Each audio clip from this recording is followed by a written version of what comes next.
Here we go, ladies and gentlemen, from the White House itself. Look at this.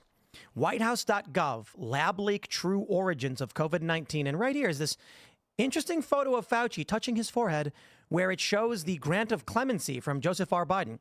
And it says a full and unconditional pardon for any offenses against the United States which he may have committed or taken part in from January 1st, 2014.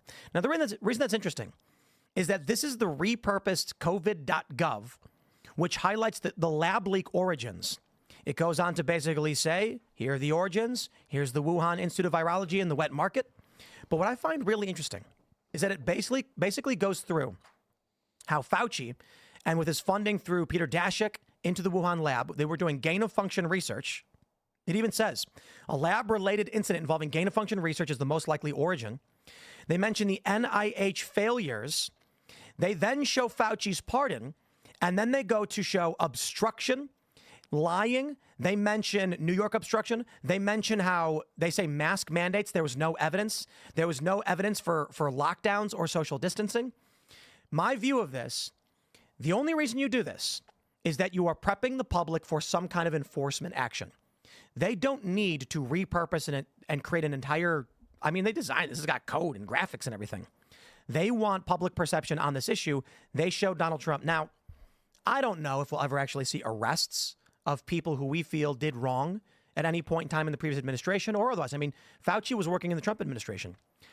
That being said, the rumor is come summertime, we will see some kind of arrests. I don't know if you guys agree with that or believe we'll see anything like that, but what do you think? One thing I'll mention, of course, is a pardon does not protect you from civil action. Yes. There's no reason the federal government can't be suing this guy for fraud, malfeasance, and all the probably trillions of dollars of damages he caused to the American people. The other thing is the pardon power, of course, is a core and plenary power of the Article 2 executive branch, the president, the only branch of government where the entire authority, the executive authority, is endowed on one single individual. The pardon's only legitimate if it's backed by that single individual's will. They chose to do that. If I do a pardon, it doesn't count. If you do a pardon, it doesn't count. But we don't know for a fact that Joe Biden willed this pardon because it was done by an auto pen. And there's no other evidence to suggest he even knew this pardon was being issued. And if it wasn't by his will, it has no more authority than if I issued it or Tim issued it. There's also that super sketchy video where they asked him about the pardons and he said he had no idea what they were talking about. Really? Yeah, there's like this, it's very off the cuff. It was like when they were asking him questions as he was walking by and they were trying not to let reporters talk to him. He says, I don't know what you're talking about. And he did not sign those pardons. If you, I mean, he didn't sign, I mean, we don't have a wet signature on almost anything at all during the last 2 years. If they used an auto pen and he says, yes, I authorize the auto pen, that's legit. That's fine. He doesn't have to sign it personally. The problem is we don't have that connection between his will and the use of the auto pen. And we know it was being accessed by a variety of people. So you just mentioned what immediately I went to, which is that a pardon doesn't protect you from anything civil. And I would not think it out of the realm of possibility given Robert F. Kennedy Jr.'s track record of outright disdain for Anthony Fauci and his book, The Real Anthony Fauci, which most of those talking points were almost taken letter for letter from. I would not be shocked if they started posting documents here that could help the civil cases to start. And also that would not shock me. Reminding people, Anthony Fauci was the highest paid government official for many, many, many years, more than the president, more than anybody else in government. He's getting a huge amount in retirement now, too, right? Sure. He had $3.5 million the first year. Yeah. Retired? Retired. But they said that some of that money overlapped while he was still working and he wasn't supposed to. There was just an article, what was it in? There was an article that came out earlier today, like 5-6 hours ago, where they said that it looks like maybe there was some failure to disclose that he wasn't quite retired and was already accepting money. It sounds like gain of pension research. That's clever. Well, he lied to Congress. I would say now with the White House asserting they were doing gain of function research. I mean, we've got contradictory statements from Fauci in court saying outright, we did not do this. Yeah, he was very clear on that. He was very clear that they weren't doing gain of function research. And also he was, doubling down on all of these mandates and requirements, the 6-foot thing, the mask thing. And then when books started coming out, what was it? Dr. Deborah Burke's book came out, and it was revealed that the 6-foot thing was just made an arbitrary measurement. What they were doing since the Middle Ages or something. It's like, it was just always been 6 foot. So we never really questioned They it. just made Half a bunch of horse stuff length. up. Right. I mean, I guess there's that thing where you like bury bodies 6 feet underground so that bacteria doesn't come up. But like between people, that's not really the same kind of Well, thing. one of my favorite things was the double masking, which you watch it emerge in the media.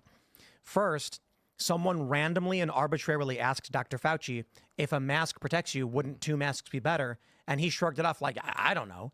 And then the media started running with 2 masks are better.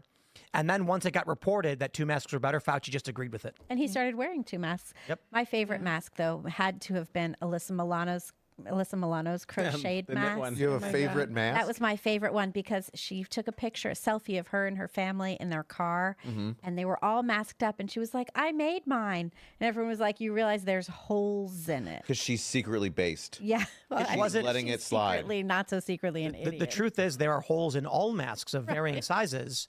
And that just showed they didn't actually care if they worked or not. It was just put something on your face. No. One of the things that was Yeah. really hard, like I ran a small business that was shut down by my county for 17 months. And I owned a gymnastics business for kids, and we had to repurpose our business. We were going to lose everything. We did lose everything. Did Is you that bend what over propelled backwards you? to keep it open? We weren't allowed. We were fully shuttered. Larry Hogan actually, his wife's family has investments in martial arts, so they were given the only exception in our state. All other sports, all recreation was closed down. But Is our that what county propelled you into being a small business advocate? part of it, yeah, that's a big part of it. And so we were shut down for 17 months, second longest closure in the United States, in my tiny little county, just right down the street from here. And during that time frame, we had to go to being a virtual school. So we went from being a gymnastics facility to a virtual school where kids would bring their laptops in, and we were only allowed to have 18 of them. And no matter what their ages were, we had to put siblings in the same pod, which was so unsafe. We had 3-year-olds alongside 11 and 12-year-olds. And when they had to go to play in the gym, they had to be together. Not safe. My insurance hated it, right? When they had to go to art class, they were together, but they weren't anywhere near the same skill set. And what would happen was they repurposed all the health department inspectors that were doing restaurants before us, and they would come in and harass the kids. And they would come over and ask, do you have a brother or sister here? We had to let them. Like they would come in and they would say they would shut us down by force if we didn't let them come in and interrogate children to make sure they didn't have siblings in the room. Our kids suffered, and all these Well, small that's another businesses Fauci suffered. thing. That's another Fauci thing. Is all of the kids suffered Yep. across the entire All the kids country suffered. It's who were tragic. in schools with masking and everything else, and there was no real evidence to suggest. And this came up repeatedly. There was no real evidence to suggest that kids were vectors of this illness at all. I think that I don't know about revoking pardons necessarily of a previous administration. It Can does you revoke a presidential pardon? I don't. It is pretty much unprecedented. Yeah. It's happened, I think, twice. Give me those examples. Yeah. So I believe at one point I went all through this a while ago when Trump first said he was revoking pardons, but it happened twice. One, George W. Bush revoked a pardon that he had given himself. Oh, okay. And that was different, and he revoked that pardon. And I believe Ulysses S. Grant revoked a pardon. And in both cases, these pardons were revoked before the pardonee had received the pardon. So that ended up being the determining factor that pardons were eligible for revocation. Under the George Bush case, it was because he had given a pardon to someone who then it turned out So it that wasn't guy's dad gave a ton of money to the GOP, and he was like, it looks dodgy. Isaac Tusi? Was that the story? Hmm? The 2008 George W. Bush was granting a pardon to a man named Isaac Tusi, but then revoked it the next day. Yeah, I don't think one president can revoke another president's pardon if the pardon was given with authority, if it's legitimate. If he actually knew it was happening and it wasn't somebody just stuck it in the machine and walked it out. Yeah, but then how do you prove that? I mean, that's the thing, right? How do you prove that? You would need like a whistleblower from inside that was a part of it, or you would need to be able to question a former president, which is really difficult to do. Especially when it's one that's mentally retarded. Well, and then the issue comes up, I think the auto pen Say thing. infirm. Sorry, when he's Geriatrically mentally infirm. infirmed. I think the auto pen thing is interesting. I was talking to someone on post-millennial staff who had previously been a congressional staffer, and he said that the senator he worked for often authorized use of the auto pen, but that was a direct authorization. Right. You know, like that was very specific. Or they just leave it political. They don't try to make it actionable. They don't try to actually get rid of this pardon, but they just make the whole world know that, hey, the Democrats had a guy in office for 4 years who was not mentally competent. This is a problem that is much, I mean, obviously, when it's the president, this is a huge problem. But this is just like, I mean, a direct connection to when they had Dianne Feinstein literally on death's door, wheeled down to vote. And they're saying, say aye. And she goes, aye what, dear? And they're like, say aye. And she goes, I would like to. And they're like, say aye. And she couldn't. And then the aide reaches across and goes, aye. And they counted her vote. She didn't know what she was voting on. Or there was the woman in Texas over the summer, the lawmaker who was in a old folks home, and so she hadn't been shown in the dementia ward. Yes. Yeah. By the way, This is a problem. you see how Trump signs his executive orders, like those first couple days in those office? big He had the Sharpies. giant stack of them, right? Yeah. He signs them on camera, Yep. in person, with a big pen. And he loves the Because ceremony. I of bet it, he too. does that because he's well aware that, because they've always been making claims about his mental competence, right? Unsupported by any evidence. But if he was just auto-penning these executive orders, you don't think they would attack them as not being legitimate? He also has staff read out what they are. Yep. So that everyone hears what they are and he acknowledges what each one is and then he signs it. I think that's actually really smart. The other thing that I think, I don't know what you guys think of this, but it says in this COVID thing, data shows that all COVID-19 cases stem from a single introduction into humans. This runs contrary to previous pandemics where there were multiple spillover events. That I think is extremely damning. And it's very similar to what COVID skeptics were saying for years and were canceled from the internet and from their jobs and everything else for saying. Except for Jon Stewart, because he was one of them. Right. Well, that was really funny how Colbert was going like, when Jon Stewart was like, it's the lab, it's the lab. Yep. Stephen Colbert was dancing around with the people in vaccine costumes. And the funny thing is, that's the only one most people cite, but you know he did that several times. Really? He had the vax scene was an ongoing segment he did with a bunch of different weird shenanigans where syringes were dancing around. Everyone likes to cite that Very one where poor they're on stage doing the stupid dance. He's got a bunch of them, not just the one. Are they equally funny? What's that? Are they all equally as funny? They're funny to us, and you know, at some point he's going to argue the intent was to be funny, so he succeeded. He's like, joke's on you. I was only pretending to be retarded, and we're going to be like, oh, okay, Mentally infirm. mentally infirm. Like, we have to understand that our children, like, one of the things that's been really hard looking back on COVID for me is I teach kids. I teach a lot of special needs kids. I teach children. And in our county, all of our test scores tanked. Like, my kids' school went from a 9.5 out of 10 to a 4 out of 10 in that 2-year span of their testing.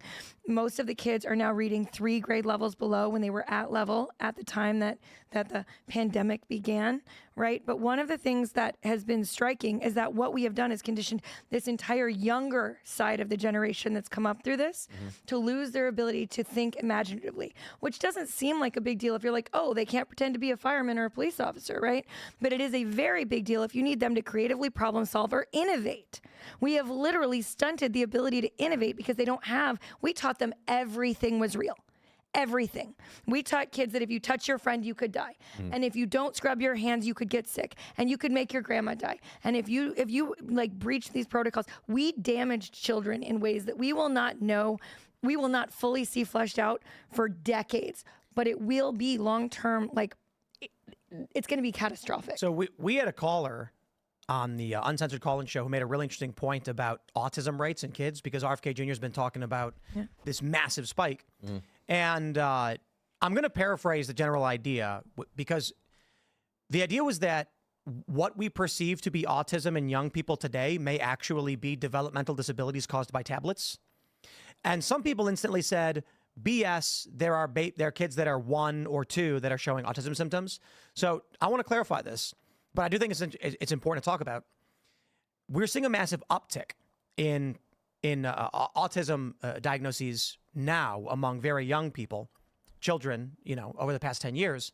And while I do think a lot of it is regular old autism, I also think some of it may be developmental disabilities caused by children being handed tablets. And so the idea is basically this. A kid is 1 and cries. How do humans handle that? The human Shake it. talks to the kid.